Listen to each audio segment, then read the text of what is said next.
지금 NBA는 스몰 포워드 전성시대라고 생각됩니다. 대표적 선수는 르브론 제임스, 1대1 공격의 최강자로 불리는 케빈 듀란트, 공격과 수비 모두 잘하는 카와이 레너드가 있습니다. 스몰 포워드는 3명의 포워드 중 1명으로 말 그대로 소형 포워드라는 뜻입니다. 스몰 포워드의 유형은 스몰 포워드와 슈팅가드 역할을 동시에 수행할 수 있는 스윙맨 타입과 스몰 포워드와 파워 포워드를 겸할 수 있는 타입의 콤보 포워드가 있는데 굉장히 귀한 케이스로 대표적 선수는 르브론 제임스라고 할 수 있습니다. 신장은 멤버의 중간 또는 중간보다 약간 큰 선수가 적당하며 득점뿐 아니라 리바운드 또는 상대 에이스 스토퍼 역할을 하기에 다들 알고 있듯이 다재다능한 올라운드 선수가 적합합니다. 그런데 슈팅가드와 파워 포워드의 역할과 특별히 다른 부분이 뭔지 애매하게 여기는 분이 많은 것 같아 오늘은 혼자 스몰 포워드 연습하는 분이 깜빡하기 쉬운 포인트를 짚어보겠습니다.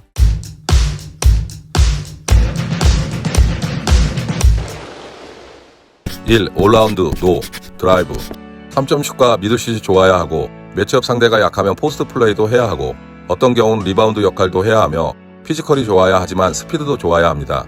그렇지만 공격에서 스몰 포워드의 1옵션은 드라이브입니다. 꼭 기억 바랍니다. 지금 나오는 영상은 가드의 드라이브 장면입니다.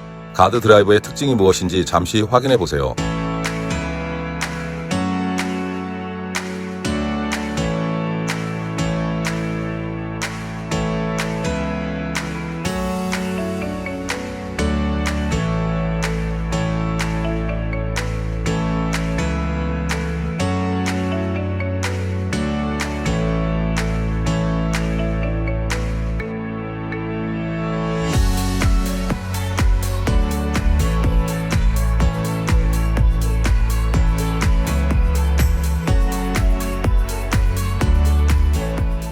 가드는 드라이브 할 때 드리블과 스피드를 살려 수비를 빼내는 타입이라고 말할 수 있습니다. 그러나 스몰 포워드는 파워 드라이브를 합니다. 즉 마크맨과의 몸싸움이나 손질 또는 도움 수비도 상대하기에 범프도 많이 일어나게 됩니다. 그렇다면 가드의 드라이브와 스몰 포워드의 드라이브의 두드러진 차이점은 무엇일까요? 그것은 스피드와 힘입니다. 가드는 이미 드리블을 치면서 스피드가 붙어있는 상태에서 드라이브를 하고 스몰 포워드는 주로 정지 상태에서 스텝을 사용하며 범프나 손질을 이기고 힘있게 드라이브 공격을 합니다.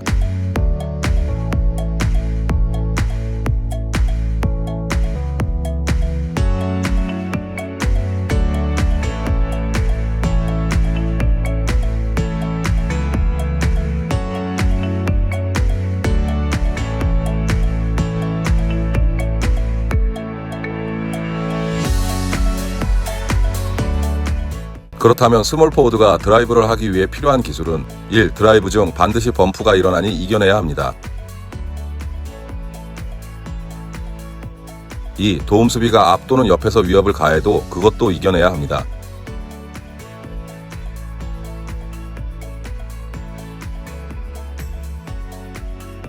3. 슛페이크에 이은 드라이브 공격을 할 줄 알아야 합니다.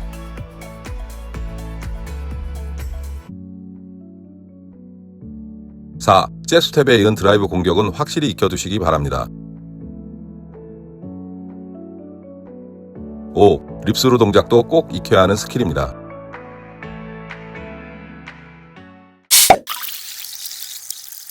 이 스몰 포워드는 아웃사이드 선수입니다.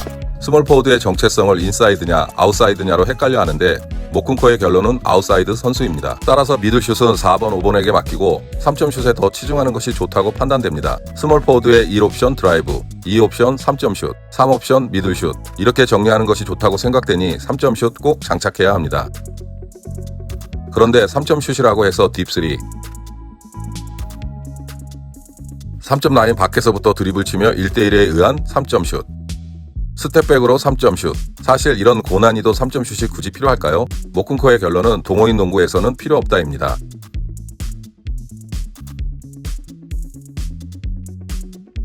르브론은 NBA 역대 최고의 스몰 포워드라고 불리는 선수입니다. 그의 어시스트 능력은 보통의 포인트 가드보다 좋고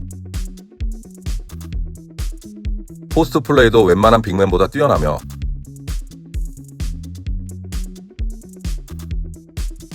스몰 포워드의 1옵션이라는 드라이브 공격은 막기 힘듭니다. 정말 다재다능한 선수입니다. 이런 선수의 플레이를 동경하는 것은 좋으나 고난이도 3점슛은 동호인 스몰 포워드에게는 금물입니다.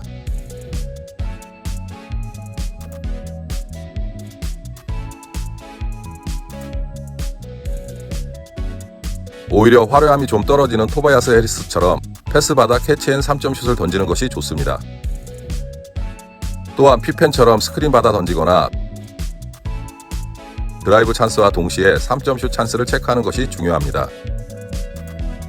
패스를 받고 3점 슛을 던지려면 볼과 엉덩이를 내리는 딥 동작을 하는데 이때 수비가 나오면 드라이브, 그냥 그대로 서 있으면 3점.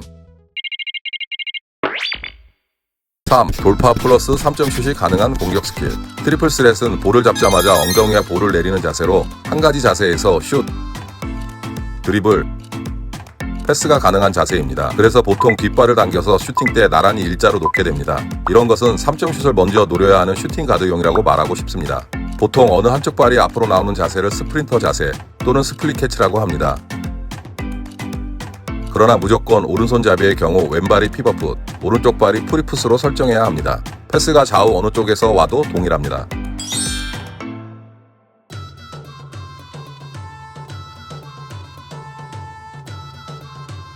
그 이유는 돌파가 1 옵션이기 때문입니다.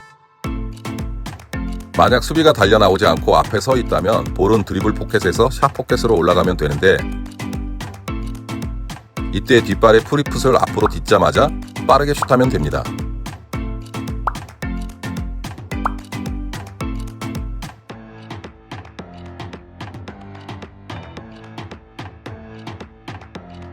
여기서 뒷발을 조금 더 앞쪽에 두었을 때 수비가 뒤로 빠지면 잽앤 점퍼. 같은 방식으로 수비가 잽에 반응 안 하면 드라이브 하면 됩니다.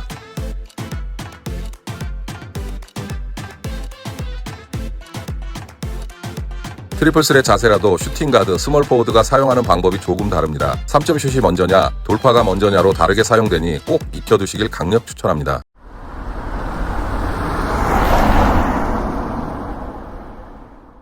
4. 1대1 수비. 1대1 수비의 중요 포인트는 1. 머리 위치는 무조건 공격자보다 낮게.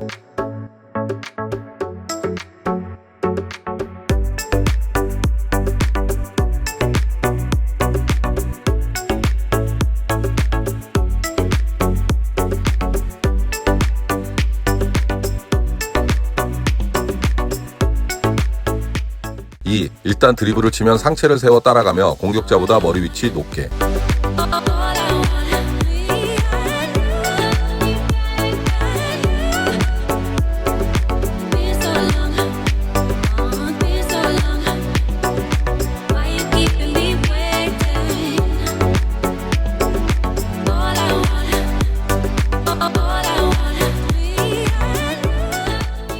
3. 그리고 나면 볼에 집중하여 스틸이나 슛 타이밍을 노려 슛 블럭을 시도.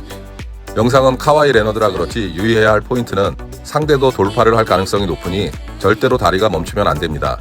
따라서 드리블을 치는 도중에 손을 뻗으면 다리가 멈추게 되니 드리블이 끝나는 시점에 슛 블록이나 스틸을 노리는 것이 더 좋습니다.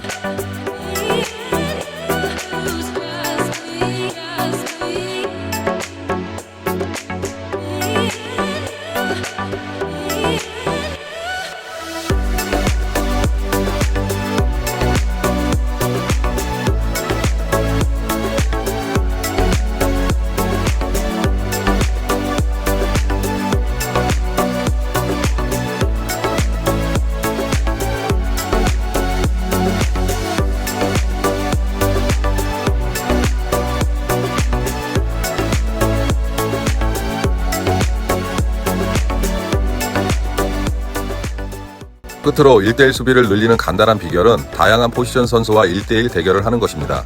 그러면서 자신의 약점과 어떻게 수비해야 하는지 등을 깨달아가며 점차 수비 능력이 좋아질 것입니다. 그리고 수비 리바운드 시 3점 라인 안에 있다면 반드시 리바운드 참여, 3점 라인에 밖에 있다면 롱 리바운드 참여 잊지 마세요. 지금까지 시청해주셔서 감사합니다.